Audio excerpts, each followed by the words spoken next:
नमस्कार विद्यार्थियों, कक्षा 8 विषय हिंदी आपके दूसरे सत्र का हम पढ़ रहे थे। पाठ 7वां हार की जीत, जो एक कहानी है और जिसके कवि सुदर्शन हैं।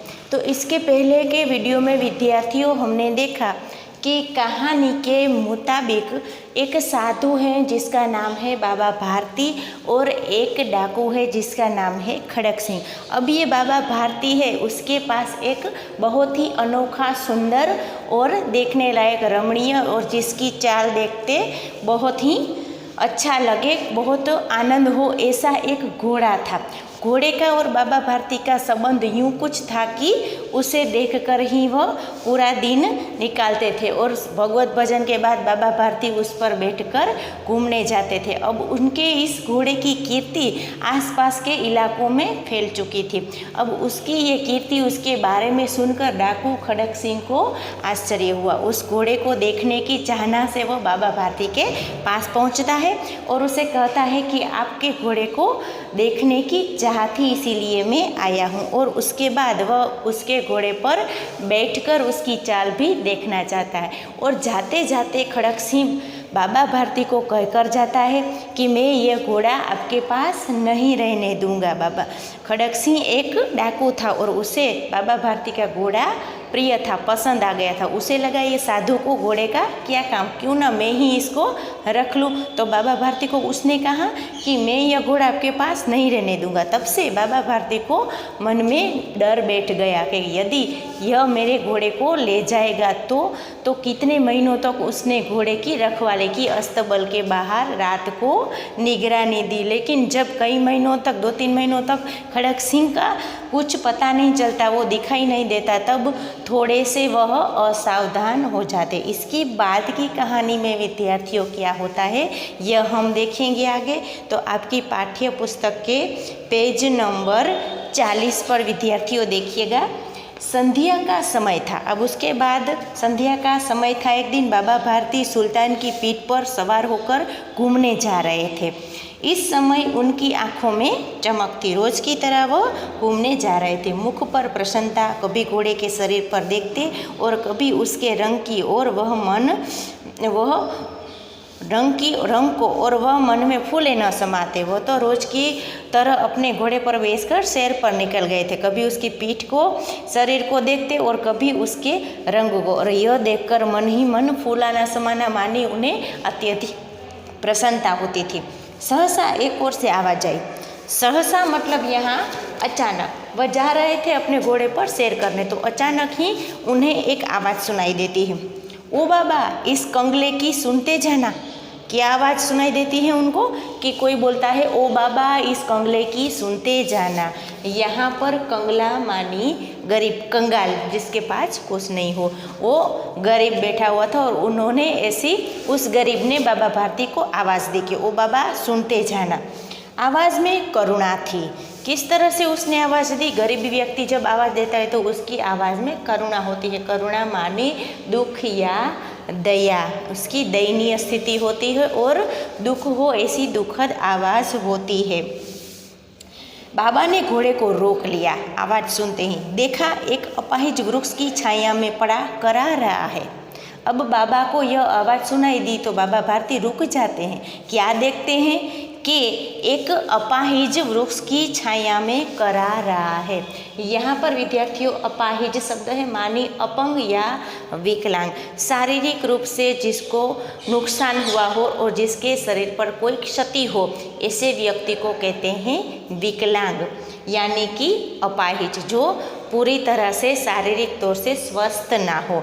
इसीलिए ऐसे विकलांग व्यक्ति को बाबा भारती देखते हैं। वो क्या कर रहा था? तो एक वृक्ष के नीचे बैठकर करा रहा था। यहाँ पर कराना मानी मुंह से दर्द भरी आवाज़ निकालना। दर्द के मारे जो मुंह से आवाज़ निकलती है उसे कहते हैं कराना। तो यह गरीब भी इसी तरह से वृक्ष के नीचे, पेड़ के नीचे बैठकर करा रहा था। आगे बाबा भारती उसे देखकर बोलते हैं, क्यों, तुम्हें क्या कष्ट है?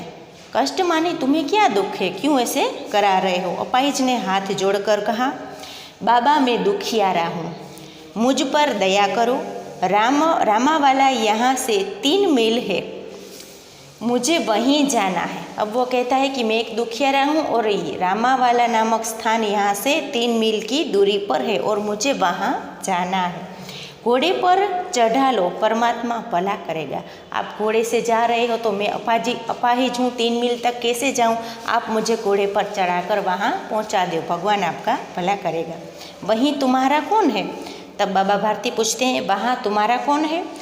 दुर्गा दत्त वैद्य का नाम सुना होगा, उनका सौतेला भाई हूँ। तब यह व्यक्ति कहता है, गरीब व्यक्ति, कि दुर्गा दत्त नाम का एक वैद्य है। वैद्य माने विद्यार्थियों जो आयुर्वेदिक दवाइयाँ करता है, उसका एक आयुर्वेदिक, जैसे हम डॉक्टर से दवा लेते हैं वैसे ही वैद्य है, वो औषधियों से दवाइयाँ बनाता है, उसे बोला जाता है वैद्य। तो वो कहता है कि दुर्गा दत्त नाम का वैद्य है, उसका नाम आपने सुना ही होगा, मैं उसका सौतेला भाई हूँ। बाबा भारती ने घोड़े से उतरकर अपाहिज घोड़े पर बैठा लिया। अब वो अपाहिज था, उसे घोड़े के ऊपर बाबा भारती बैठा देते हैं और स्वयं उसकी लगाम पकड़कर धीरे धीरे चलने लगे। लगाम माने घोड़े पर जो उसे पकड़ने के लिए रखी जाती उसे लगाम बोलते हैं। बाबा भारती ने उस अपाहिज को बिठाया और खुद घोड़े की लगाम पकड़कर चलने लगे। सहसा उन्हें एक झटका सा लगा और लगाम हाथ से छूट गई। तभी तो उन्हें एक झटका सा लगता है और लगाम उनके हाथ से छूट जाती है। उनके आश्चर्य का ठिकाना न रहा कि ये क्या हुआ। जब उन्होंने देखा कि अपाहिज घोड़े की पीठ पर तनकर बैठा है। तनकर माने कि जो अपाहिज था शारीरिक रूप से, वह ऐसे डटकर बैठ गया घोड़े पर और घोड़े को दौड़ाए लिए जा रहा है। उनके मुख से भय, विस्मय और निराशा से मिली हुई चीख निकल गई। तभी तो बाबा भारती पर भय, विस्मय और निराशा से निकली हुई चीख उनके मुंह से निकल जाती है। वह अपाहिज डाकू खड़क सिंह था, मानी वह अपाहिज था नहीं, पर अपाहिज होने का ढोंग कर रहा था। बाबा भारती कुछ देर तक तो चुप रहे। इसके पश्चात कुछ निश्चय कर पूरे बल से चिल्लाकर बोले। चिल्लाकर माने जोर से चीखना और बोलना। जरा ठहर जाओ, ऐसे बोलते हैं। खड़क सिंह ने आवाज़ सुनकर घोड़ा रोक लिया। उसकी गर्दन पर प्यार से हाथ फेरते हुए बोला, बाबा जी यह घोड़ा अब न दूंगा। अब वो खड़क सिंह था जो अपाहिज बनकर घोड़े के लिए बाबा भारती के पास बैठा हुआ था और उसने गरीब बनकर धोखे से घोड़े को चुरा लिया और बोलता है कि अभी ये घोड़ा बाबा जी मैं आपको नहीं दूंगा, मगर एक बात सुनते जाओ। बाबा जी बोलते हैं, ठीक है घोड़ा मत देना, लेकिन मेरी एक बात सुनते जाओ। खड़क सिंह ठहर गया। भारती ने निकट जाकर उसकी ओर ऐसी आंखों से देखा। तब बाबा भारती उसके निकट जाते, निकट मानी नज़दीक या पास जाना, उसके पास जाकर ऐसे आंखों से देखा और बोला जैसे बकरा कसाई की ओर देखता है। फिर कहा, यह घोड़ा तुम्हारा हो चुका, मैं तुमसे इसे वापस करने के लिए नहीं कहूँगा, परंतु खड़क सिंह केवल एक प्रार्थना करता हूँ, इसे अस्वीकार न करना, नहीं तो मेरा दिल टूट जाएगा। बाबा भारती बोलते हैं कि कोई बात नहीं, यह घोड़ा मैं वापस नहीं मांगता, लेकिन मैं एक प्रार्थना तुमसे ज़रूर करूँगा और वह तुम पूरी न कर सको, अस्वीकार कर दोगे तो मेरा दिल टूट जाएगा। बाबा जी आज्ञा कीजिए। खड़क सिंह कहता है, मैं आपका दास हूँ, केवल यह घोड़ा न दूंगा। खड़क सिंह बोलता है कि घोड़े के अलावा आप आज्ञा कीजिए, जो कुछ भी, केवल मैं आपका घोड़ा वापिस नहीं दूंगा। अब घोड़े का नाम न लो, मैं तुमसे इसके विषय में कुछ न कहूँगा। बाबा भारती कहते हैं कि अब घोड़े का तुम नाम ही न लो, मैं उसके विषय में कुछ भी नहीं कहूँगा। मेरी प्रार्थना केवल यह है कि इस घटना को किसी के सामने प्रकट न करना। खड़क सिंह का मुंह आश्चर्य से खुला रह गया कि बाबा भारती ने यह प्रार्थना की कि इसके बारे में किसी को बताना नहीं या इस घटना के बारे में किसी को प्रकट मत करना। एक ऐसी प्रार्थना, उसको आश्चर्य होता है। उसका विचार था कि उसे घोड़े को लेकर यहाँ से भागना पड़ेगा, किंतु बाबा भारती ने स्वयं उससे कहा कि इस घटना को किसी के सामने प्रकट ही न करना। यह सुनकर उन्हें खूब आश्चर्य, ढेर आश्चर्य, सारा आश्चर्य होता है। इससे क्या प्रयोजन सिद्ध हो सकता है, वह गहराई से सोचने लगता है। खड़क सिंह के बाबा जी के ऐसे कहने का तात्पर्य क्या हो सकता है और इसका क्या प्रयोजन सिद्ध हो सकता है। प्रयोजन मानी उद्देश्य या हेतु। बाबा भारती ने कहा कि इसके बारे में किसी और को मत बताना, तो इसका उद्देश्य क्या हो सकता है, यह सोच कर खड़क सिंह सोचने लगा और बहुत सोचा, फिर सिर मारा। सिर मारना मतलब कि बहुत ही सोचने के लिए प्रयत्न करना, किंतु कुछ न समझ सका। हार कर उसने अपनी आंखें बाबा भारती के चेहरे पर गड़ा दी। मानी उस पर और देखने लगा और पूछा, बाबा जी इसमें आपको क्या डर है? अगर मैं ये बात किसी को बता दूं तो आपको इसमें डर क्या है जो मुझे मना कर रहे हैं बताने के लिए? सुनकर बाबा भारती ने उत्तर दिया, लोगों को अगर इस घटना का पता लग गया तो वे किसी गरीब का विश्वास न करेंगे। तब बाबा भारती बोलते हैं कि अगर इस घटना के बारे में लोगों को पता चला कि तुमने एक गरीब अपाहिज बनकर मदद मांगी और उसके बदले में धोखे से मेरा घोड़ा मुझसे ले लिया, तो अगर यह बात की सूचना लोगों को हो गई, लोगों को पता चल गया कि इस तरह से डाकू अपाहिज बनकर धोखा देते हैं, तो कोई भी गरीब पर विश्वास नहीं करेगा। यदि कोई असली गरीब होगा, सच में किसी को मदद की जरूरत होगी, तो भी लोग उसका विश्वास नहीं करेंगे।